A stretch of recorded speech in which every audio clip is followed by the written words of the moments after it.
juments et ânes ont un ancêtre commun récent et partagent maints traits physiques. Sexuellement cependant, ils ne s'intéressent guère les uns aux autres.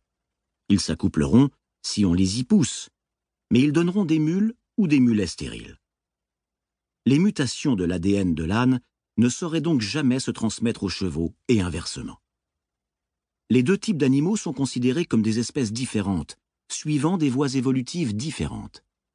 En revanche, un bulldog et un épagneul paraissent très différents, mais ils sont membres de la même espèce, partageant le même vivier d'ADN. Leur accouplement sera fructueux, et leurs chiots, devenus adultes, pourront s'accoupler avec d'autres chiens et faire à leur tour des petits. Les espèces issues d'un ancêtre commun sont réunies sous le vocable de genre, en latin genus ou genera au pluriel. Lions, tigres, léopards et jaguars sont des espèces différentes du genre Panthera.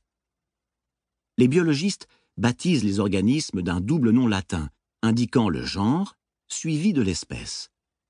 Les lions, par exemple, portent le nom de Panthera leo, l'espèce Léo du genre Panthera. Les lecteurs de ce livre sont vraisemblablement tous des Homo sapiens, de l'espèce sapiens, sage, et du genre Homo, homme. Les genres sont à leur tour regroupés en familles.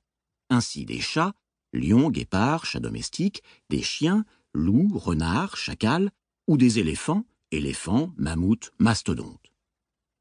Tous les membres d'une même famille peuvent faire remonter leur lignage à une matriarche ou un patriarche fondateur. Par exemple, du plus petit chaton domestique au lion le plus féroce, tous les chats ont un ancêtre félin commun qui vivait il y a environ 25 millions d'années. Homo sapiens appartient lui aussi à une famille.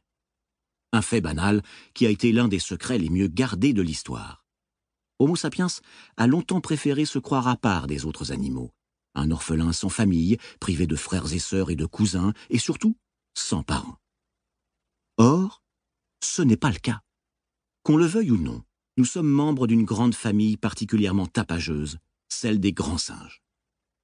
Parmi nos plus proches parents vivants figurent les chimpanzés, les gorilles et les orang-outans. Les plus proches sont les chimpanzés. Il y a 6 millions d'années, une même femelle eut 2 filles. L'une, qui est l'ancêtre de tous les chimpanzés, l'autre, qui est notre grand-mère. Des squelettes dans le placard.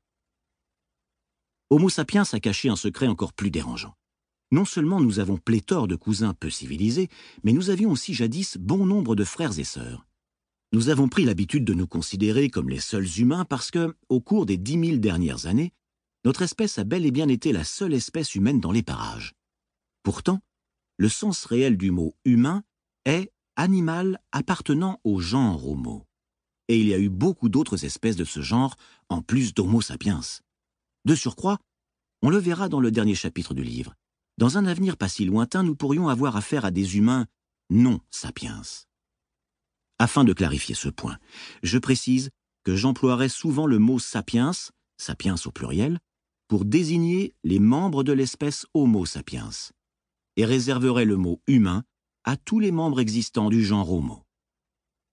Les humains sont apparus en Afrique de l'Est voici environ 2,5 millions d'années, issus d'un genre antérieur de singes Australopithecus, ou Australopithèque, qui signifie singe austral. Il y a environ 2 millions d'années, une partie de ces hommes et femmes archaïques quittèrent leur foyer d'origine pour traverser et coloniser de vastes régions d'Afrique du Nord, d'Europe et d'Asie. La survie dans les forêts enneigées d'Europe septentrionale n'exigeant pas les mêmes qualités que la survie dans les jungles fumantes d'Indonésie, les populations humaines évoluèrent dans des directions différentes. Il en résulta diverses espèces distinctes auxquelles les savants ont assigné des noms latins pompeux. Les humains d'Europe et d'Asie occidentale ont donné l'Homo neanderthalensis, l'homme de la vallée de Néander, plus communément connu sous le nom de Néandertal. Plus trapu et plus musculeux que le sapiens, le Néandertal était bien adapté au climat froid de l'Eurasie occidentale à l'âge glaciaire.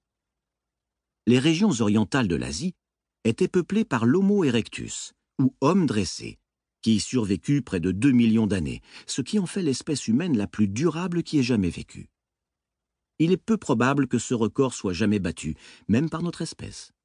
Il est douteux qu'Homo sapiens soit encore dans les parages dans un millénaire.